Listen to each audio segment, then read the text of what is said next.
Now we got that close to. Are you able to hear me okay there? We can. We can hear you and see you, Your Worship. Lovely. Thank you for Good to see the you. opportunity, and can I acknowledge my former parliamentary colleagues and the opportunity this morning to make this submission. But Nick, I'm just before hoping that the Dow family... Nick, just before we start, we've got you down for 5 minutes. I'm going to give you a little bit of extra time, but I will let you know when there's a couple of minutes to go. Good as gold. Thanks, Okay, Andy. right. Can I also acknowledge Karen Dow is also, this is a joint submission with the Dow family. My interest in this, and I'd say more than interest, passion about this issue was driven by a terrible accident on the 31st or New Year's Eve in 2017 when Matthew Dow was killed by a woman off her face on drugs in Appleby, Nelson. Matthew was a very talented young man who was holidaying. He was travelling from Nelson to Kaiterere. There'd been repeated reports of this particular driver driving incredibly recklessly, and the accident cost him his life that evening. For the last 6 years, I have been and made a commitment to the family to do everything I could to see random roadside drug testing introduced, and the submission this morning is a continuance of that campaign.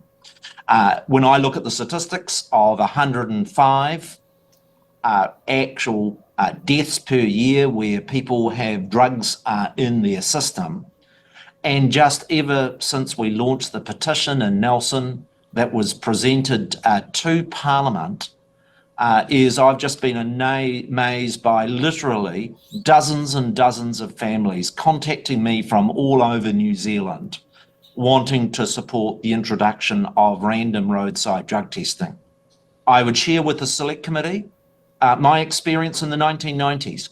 All of the arguments that you're hearing this morning were equally heard when in the 1990s random alcohol testing was introduced. And what we saw with that measure was that within 5 years, the number of alcohol deaths had been more than halved. I believe this road safety measure has exactly the same potential, effectively to halve the road fatalities from drug-impaired driving in New Zealand. That's almost a death a week, and that's why I would plead with the Select Committee to, exactly the same as in the 1990s, have the courage to carry through with this road safety measure.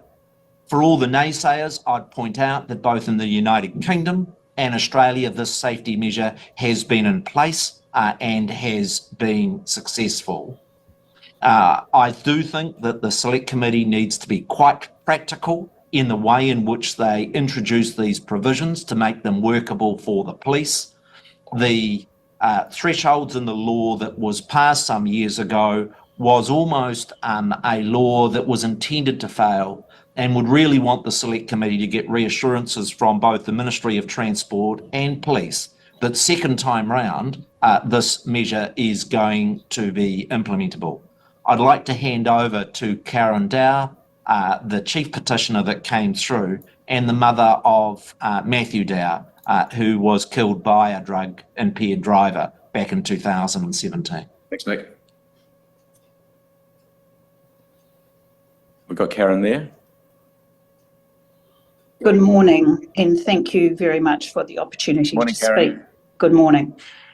I'd like to thank Nick for his continued support with this issue. I was an intensive care nurse during that time where roadside breath testing, alcohol breath testing was introduced.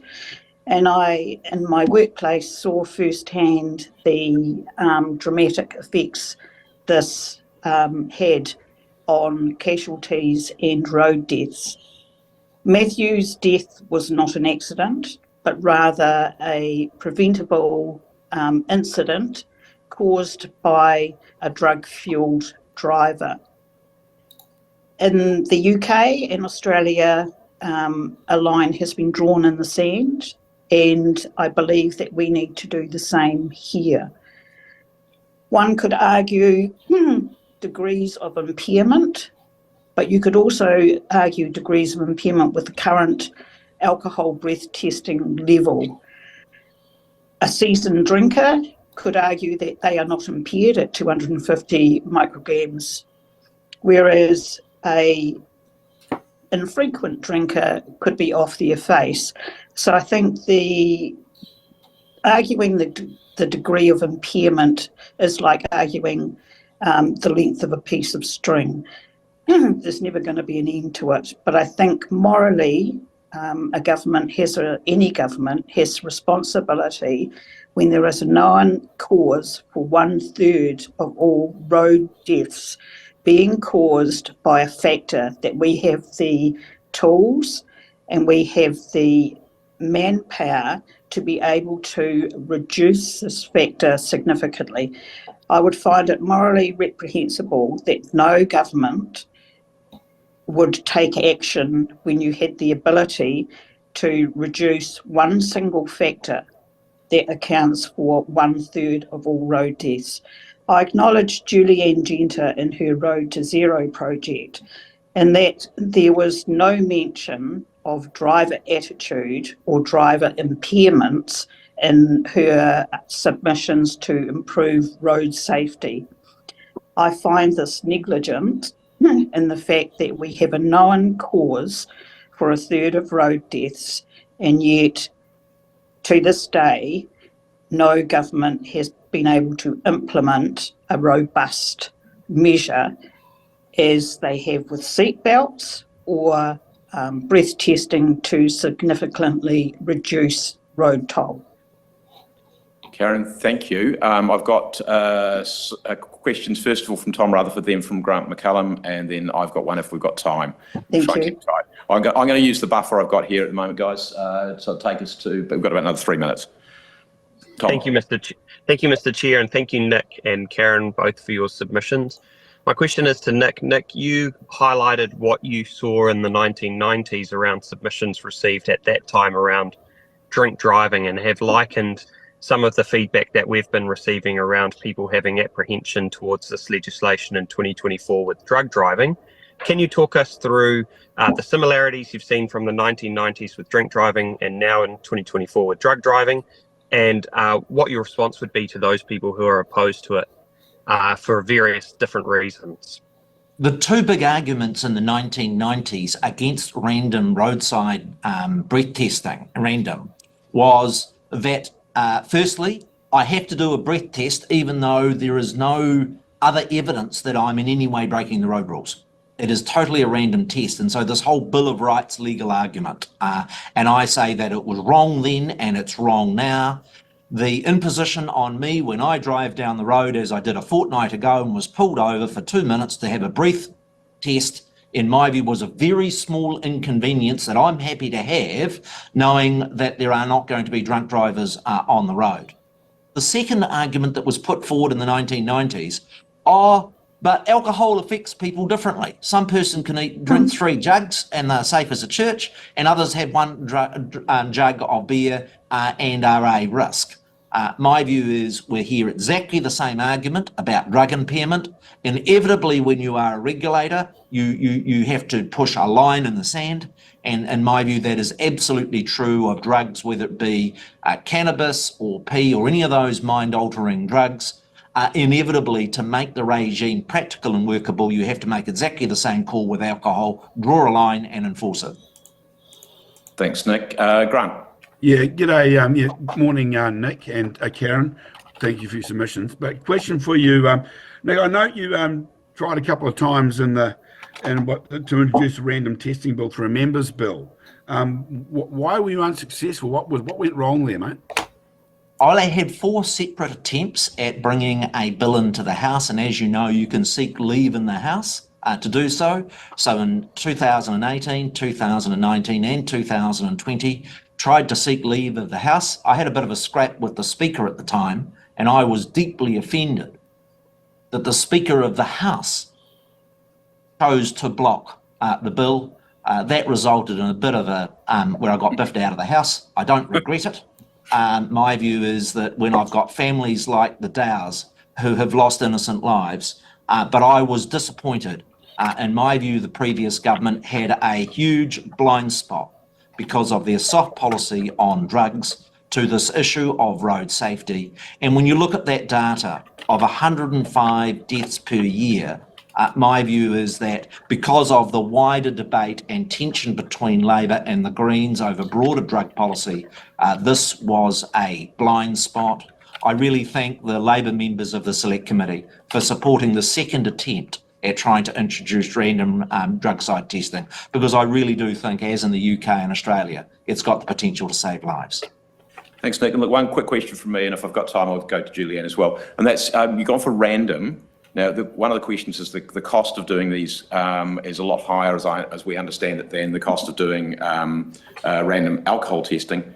But if you were doing them in association with random alcohol testing, so you stop one for alcohol, go, I think I might do drugs on this one as well. Does that work for you?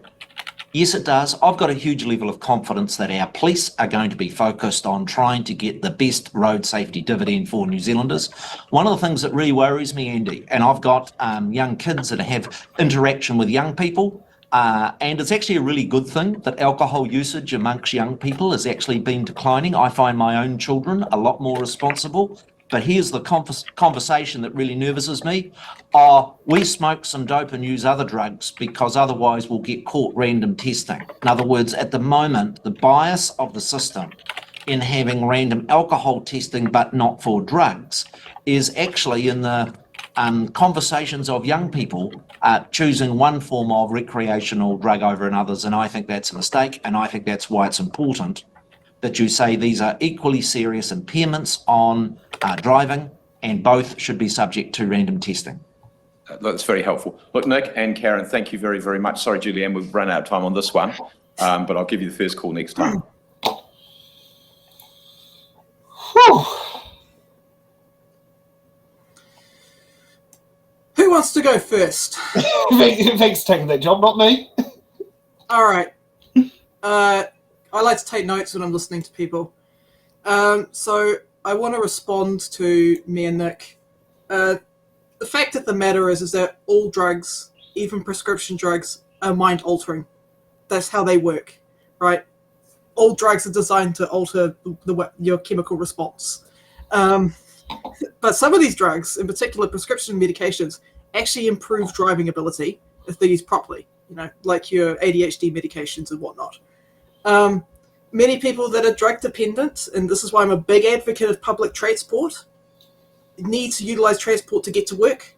So this is why I want to steelman Julianne Genta's position, that we should be prioritizing public transport to minimize instances of drug driving and drunk driving as well. Because that was a real problem when it came to things like forestry, is quite often, well, I've got to go to work at like 4 a.m. in the morning. Let me just get hopped up on P and drive to work. It's like that type of thing when you could just have a boss come and pick you up who's there are lots of things that can be done. Drug driving is only, screening for drug driving is only one of the components of the solution, but not the sole key of the solution. Rachel. Like just talking about the political impasse that's existed for a very, very long time. That's to do with our political system, really, and because we have got a high population of drug users here and recreational drug users here. So that vote, the politicians are sensitive to that vote. I think one of the submissions said we've got like close to 1 million illicit drug users. So that's an election issue. That is something that is sensitive, and the politicians know it. There's also been a huge amount of deliberate clouding of the debate and obfuscation and filibustering carried out by people with good intentions in a way, but they're the legalisers, and I agree with them that they have an issue, but they seem to think that the whole thing of acknowledging drug driving as an issue will count against their political objectives. And so they've been very, very active to try and play the issue down. And they're quite politically astute. They have got people in their pockets. They tried to bribe me with a suitcase of money at one point. Oh, Yeah. do tell. Yeah, so I think that they're just exactly like the alcohol lobby. They have got politicians that are friendly to them. They're probably funding political parties as well, and that's a dynamic people aren't aware of. And our political system, being MMP, makes that ability for them to manipulate the politic very much easier. So I think that's why we're one of the last OECD countries that has not got saliva tests. I think about 20 other countries have, and we're at the bottom for road safety. We've got the second highest rate of deaths in 15 to 24-year-olds because of that, partly because of that, because we're not following best practice. So everyone else's deaths have dropped in the last few years for youth. Ours, I think, went up 65%. So there are victims in this. It's not just an ideological battle. You know, there are people dying every year because we're dragging the tail, because we like our weed, we like our, you know, outrageous fortune characters. We've all got neighbours, cousins, friends, brothers, you know. But we can't be pretending it's not an issue, because we are seeing the harm, and it's real harm. Public transport, yes, absolutely. I would love for my mum's killer to be only taking public transport. The problem is that a lot of the areas where these road deaths are concentrated, it's not the Hutt motorway, it's not Wellington. We've got safe roads. It's rural areas. It's young people needing to drive because they live in rural areas, and we've got an unsafe infrastructure, we've got unsafe roads, and we're not going to get safe roads because the big push that's been on for median dividers, the public are pushing against it. You are right. Oh, sorry, Sam. Go ahead. Yeah, you are right about the median barriers. I know the first week that the Otaki to live in section of the median barrier got commissioned, it got hit 3 times. That's 3 head-on collisions that were avoided. But some people say, well, it's a failure. But to me, that's not a failure. That's a success. Including, I nearly lost a whole family of cousins, auntie, uncles. And a median barrier would have prevented what happened. And same with my former boss's wife. A median barrier would have prevented that head-on collision. In that case was also another drug driver pushing her into oncoming traffic. And ironically, that section of road now has a median barrier down it, but it only has headed in there since in the last, I think since the expressway to Otaki opened, because it was at the passing lanes, southbound passing lanes just south of Forest Lakes. Yeah. And yeah, it's one of those things there, like I never got to know Vivian, Lex's wife, because she was gone by the time I had my first job. But it was still very raw because it only happened less than a year before I started working there. So it's, and a median barrier would have prevented Vivian and the oncoming cars crashing and killing. I'd say there's at least 3 people in that crash killed. I'm familiar with Forest Lakes. I used to go there as a kid. So I know the road you're talking about. It is a very dangerous road. So, I mean, I totally agree with you, Rachel, about rural areas. That's where you see most of the crashes. Every day, I hear the damn siren going off all the time around here in Ekitohuna. We've virtually got no public transport services in our district.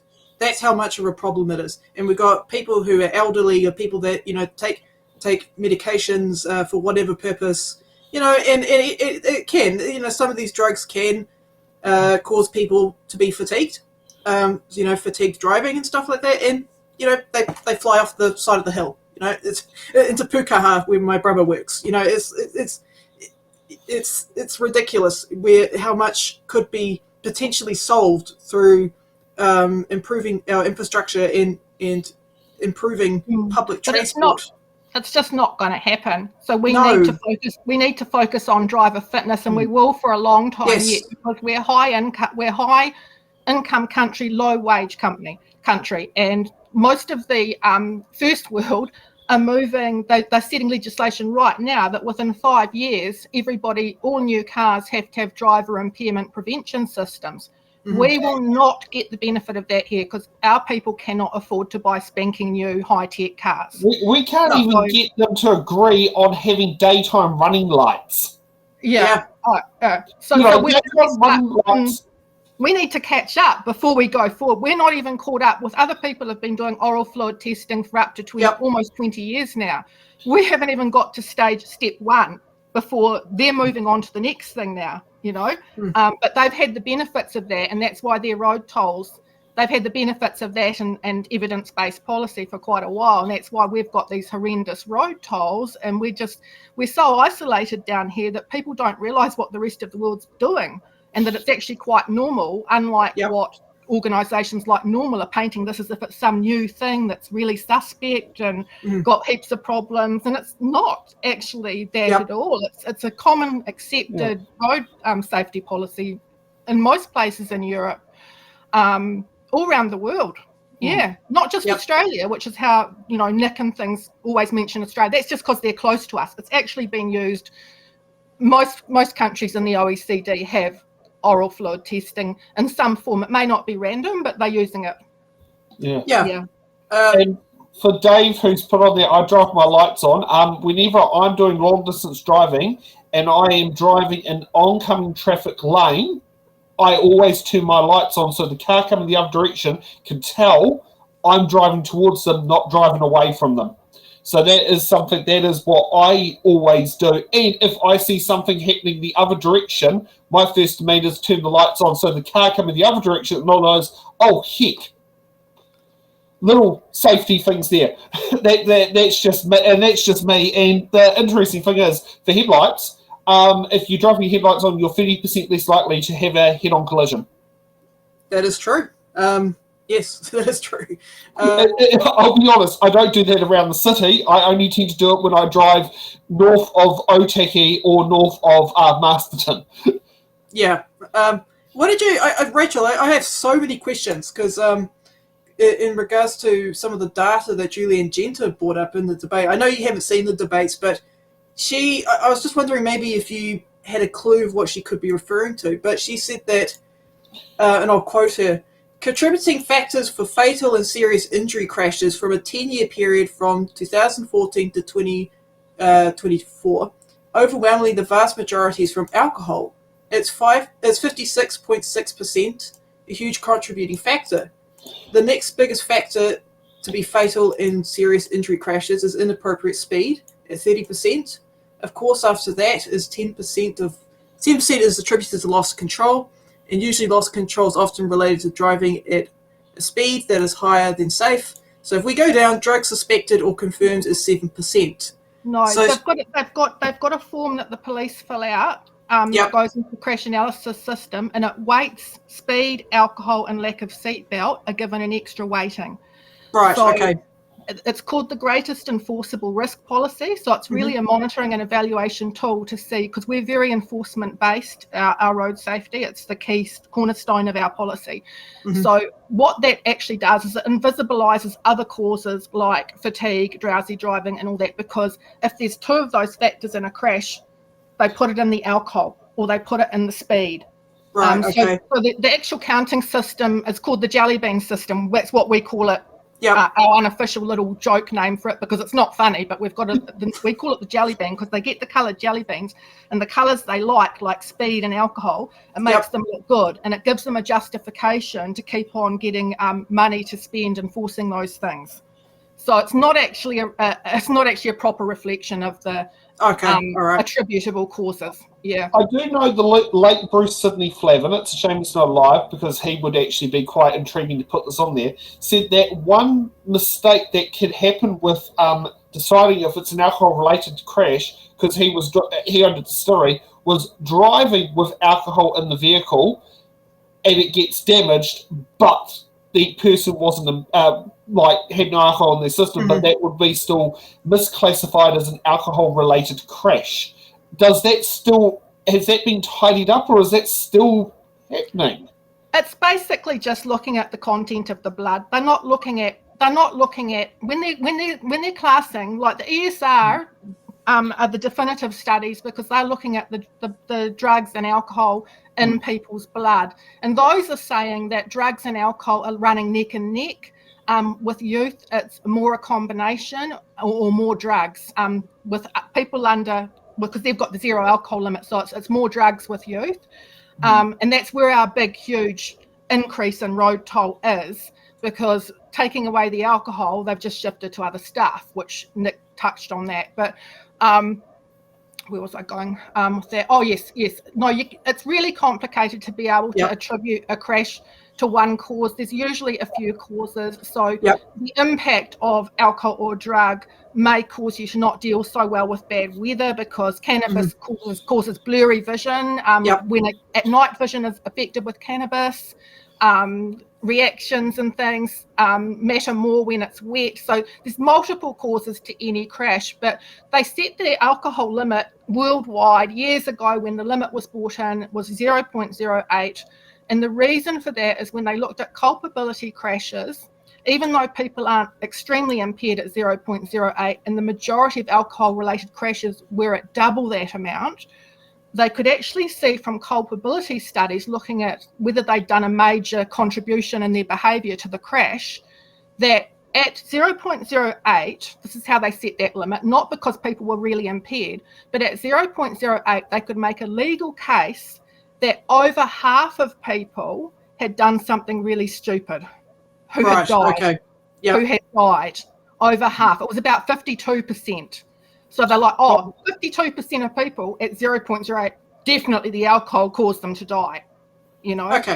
What is our current law limit on that one at the moment? Because I know it is 250 and 400, but that's based on We've got a soft limit like the rest of the world, a soft limit of 0.05. So that's mild impairment. It's pretty mild. And that's just what they're going to do with the drug driving, which is it's a ticket, it's demerits, it's a fine. It's not criminal. It's not criminal. So it's like, hey, you're getting a little bit risky here. Please don't do that. But if you do, we're not going to criminalise you. We just want to try. Which that actually matches up with, as you say, 0.05 matches with the what they're doing 250. Which is the new limit. Because I know someone who was in between, was exactly 400, and somehow managed to get the 250 to 400 punishment, not the 400 plus. The breathalyzer test, just the same as the oral fluid, they're not 100%. So you need to have a blood test, and that was what a few people submitted on, because for some bizarre reason, the blood test was added in because the prior law was judged by the Attorney General as possibly breaching the Bill of Rights, because it's presuming people guilty when we know there's a small error rate. It's bigger with drugs. It's a bigger error rate for a false negative, but there's a small error rate of about 1%, and that's been misreported. And actually, Judith Collins in her report said 5%, and she's incorrect, which has caused a lot of people to get all stirred up and go, oh, there's all these innocent people going to get fined and get demerits. She's actually confused her references. We've gone and checked her references, and she's incorrect about 5%. There'll be a 1% false positive rate. And the thing is that the previous advice was to put in a blood test. You can request a blood test the same as with a breathalyzer check. That's fair. And that was needed to bring it more compliant with the Bill of Rights. This bill takes that away. So several people submitted that we need to allow people the right to a blood test, because even though it's not criminal, it's still a little black mark on your record. You get demerits. That amount of demerits could be the final demerits you've got before you lose your license. So so we need that ability to blood test to bring it, to make it consistent in fairness, just in fairness with the alcohol legislation. Yeah, I mean, I do. I do agree with you, because I have looked at the data that I was able to get my hands on. It is very difficult to put driver deaths down to one cause. You can't do it, because there are some drugs that cause fatigue. There are different reasons for fatigue, different reasons for driver distraction, different reasons. Drugs can be a contributing factor. But I mean, I think that was a point that, to be fair to Julianne, she did bring up at some point. But she probably was trying to bring that up with Nick. Yeah, I'd have to go over my notes, but I think I do recall her mentioning that. She asked, can we divide up? I do remember her. She asked, can we divide it up to how many of, like Nick said, we're going to save half the drug drivers from dying, which would be 50 people a year. And she said, are you sure? Because can you say that all those crashes were caused by the drugs? Now it's going to vary. It's going to vary because this is where people just epidemiology is very important. So it depends how many people are using a drug, plus also how impairing that drug is. So methamphetamine is more impairing than cannabis. It's like about 10 times crash risk approximately on a normal driver. But if you've only got very few people using methamphetamine, like 1% of people, that may cause the same number of crashes as if you've got 5% of people stoned on cannabis, because the cannabis may be only 3 times the risk, the methamphetamine's 10 times the risk, but it's also about how many people are using it to arrive at the figure of their share of the toll. I would love to, if you're able to share any data or anything, I would love to look at that. I love looking at data. So I mean, we tried to do an assessment of the attributable risk based on the prevalence of drug use in drivers in New Zealand and the risks of those particular drugs. And I think Nick's actually hit it about right, because any policy, you're not going to get everybody to stop doing the behaviour. And one issue they're having in Australia, where they've evaluated the things, they've said that it is saving lives, but they need to get a substantial life saving, the same as we did with the alcohol legislation, because it hasn't saved as many lives as alcohol legislation did. But to boost that, there needs to be a much higher level of testing and a belief among young people that they're going to face a test, because they haven't been doing enough. And so there were 2 evaluations done of Victoria and Queensland recently, and the recommendations by Monash University and the Auditor General was that they need to basically double the amount of tests they're doing, because it's working, but they need to get more benefit, more cost benefit from what they're doing. I'm sorry, Rachel, I just got to address one chatter. Dave, I'm pro cannabis. I'm pro marijuana legalization. I think you are being quite unfair. What I'm doing is I'm just asking Rachel some questions. I don't necessarily agree with every single point that she's putting forward. I'm just being polite and hearing her out. Okay? So, dude, don't do that. Gee, you saved me a job there. The next